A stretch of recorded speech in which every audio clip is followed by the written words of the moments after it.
will start laying off 7,000 employees. This is the first of 3 rounds of job cuts that the company announced. Fox 35's Marlisa Goldsmith joins us live from Disney tonight. So, Marlisa, what's the latest from out there?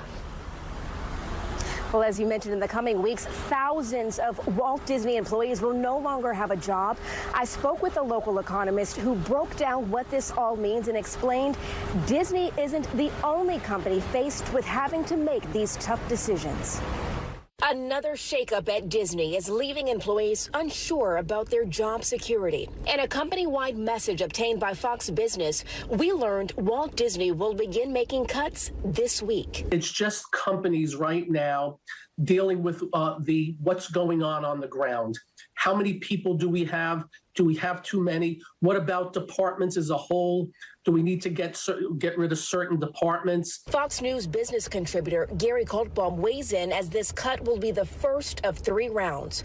According to the message, the second larger round will take place in April and the third before the beginning of the summer.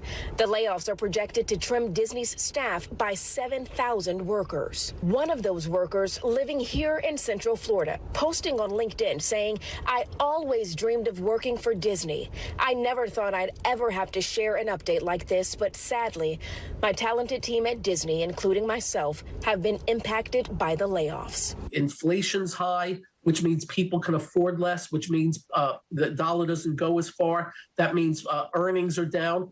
Companies have to adjust. And if things get better, they'll rehire very quickly.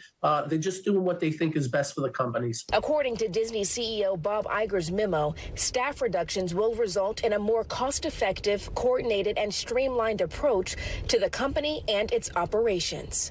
Just keep in mind, though, this is only 3% of Disney's workforce of 220,000 people. And they're just adjusting, as they say, to reality of a stock price that has lost more than half of its value to where Disney now is valued at $175 billion. It was over $360 billion.